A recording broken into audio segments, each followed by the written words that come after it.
Chapter 26. And it came to pass, when Jesus had finished all these sayings, he said unto his disciples, Ye know that after 2 days is the feast of the Passover, and the Son of Man is betrayed to be crucified. Then assembled together the chief priests and the scribes and the elders of the people unto the palace of the high priest, who was called Caiaphas, and consulted that they might take Jesus by subtlety and kill him. But they said, Not on the feast day, lest there be an uproar among the people. Now when Jesus was in Bethany, in the house of Simon the leper, there came unto him a woman having an alabaster box of very precious ointment, and poured it on his head, as he sat at meat.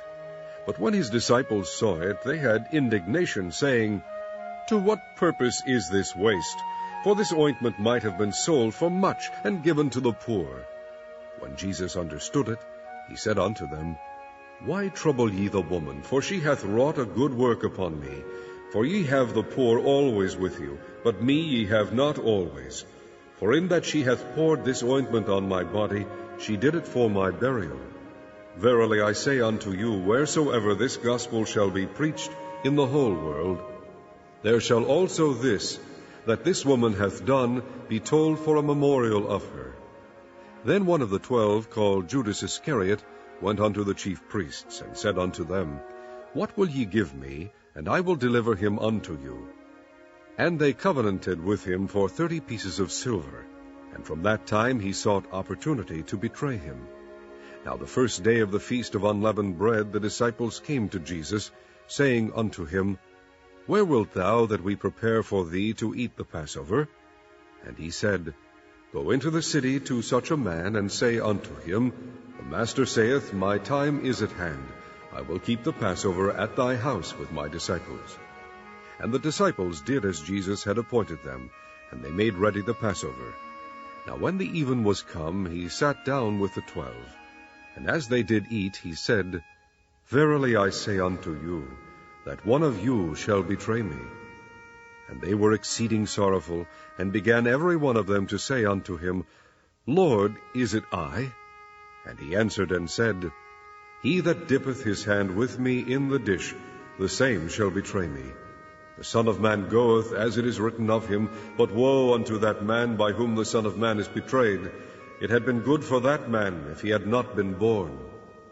Then Judas, which betrayed him, answered and said, Master, is it I?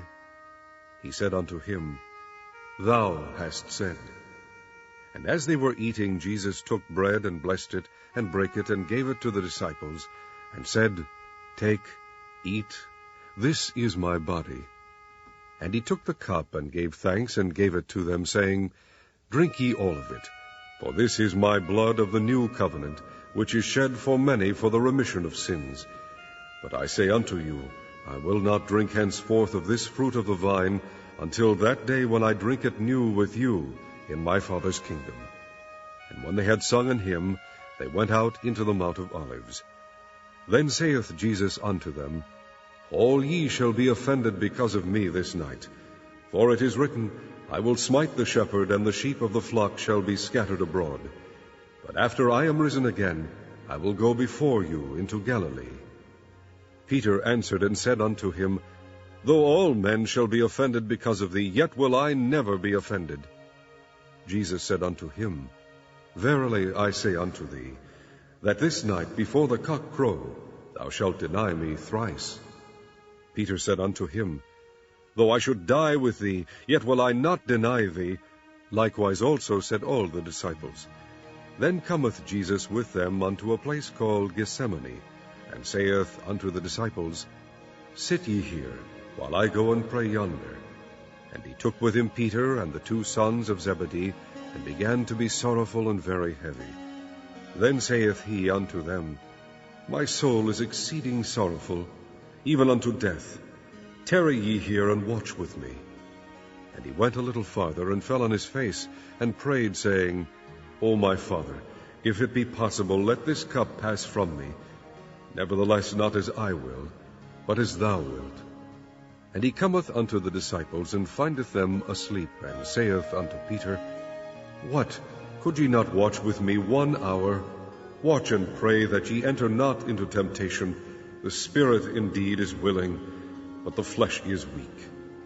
He went away again the second time, and prayed, saying, "O my Father, if this cup may not pass away from me, except I drink it, thy will be done." And he came and found them asleep again, for their eyes were heavy. And he left them, and went away again, and prayed the third time, saying the same words. Then cometh he to his disciples, and saith unto them, "Sleep on now, and take your rest.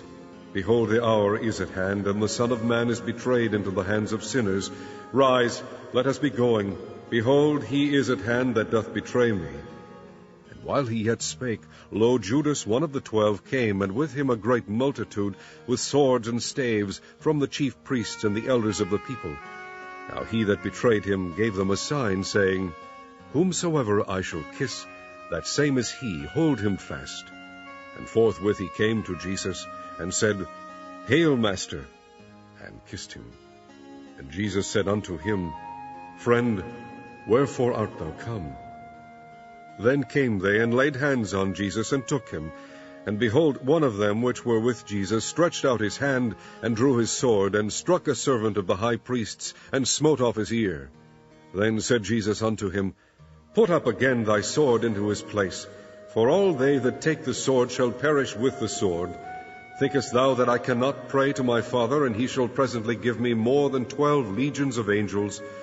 But how then shall the Scriptures be fulfilled, that thus it must be?"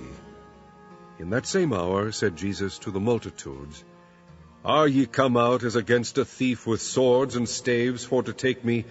I sat daily with you teaching in the temple, and ye laid no hold on me. But all this was done, that the Scriptures of the prophets might be fulfilled." Then all the disciples forsook him and fled. And they that had laid hold on Jesus led him away to Caiaphas the high priest, where the scribes and the elders were assembled. But Peter followed him afar off unto the high priest's palace, and went in, and sat with the servants to see the end. Now the chief priests and elders and all the council sought false witness against Jesus, to put him to death, but found none. Yea, though many false witnesses came, yet found they none. At the last came 2 false witnesses, and said, "This fellow said, I am able to destroy the temple of God, and to build it in 3 days. And the high priest arose, and said unto him, "Answerest thou nothing? What is it which these witness against thee?" But Jesus held his peace. And the high priest answered, and said unto him, "I adjure thee by the living God, that thou tell us whether thou be the Christ, the Son of God." Jesus saith unto him, "Thou hast said. Nevertheless I say unto you, hereafter shall ye see the Son of Man sitting on the right hand of power, and coming in the clouds of heaven." Then the high priest rent his clothes, saying, "He hath spoken blasphemy. What further need have we of witnesses? Behold, now ye have heard his blasphemy. What think ye?" They answered and said, "He is guilty of death." Then did they spit in his face, and buffet him, and others smote him with the palms of their hands, saying, "Prophesy unto us, thou Christ, who is he that smote thee?" Now Peter sat without in the palace, and a damsel came unto him, saying, "Thou also wast with Jesus of Galilee." But he denied before them all, saying, "I know not what thou sayest." And when he was gone out into the porch, another maid saw him, and said unto them that were there, "This fellow was also with Jesus of Nazareth." And again he denied with an oath, "I do not know the man." And after a while came unto him they that stood by, and said to Peter, "Surely thou also art one of them, for thy speech betrayeth thee." Then began he to curse and to swear, saying, "I know not the man." And immediately the cock crew. And Peter remembered the word of Jesus, which said unto him, "Before the cock crow, thou shalt deny me thrice." And he went out and wept bitterly.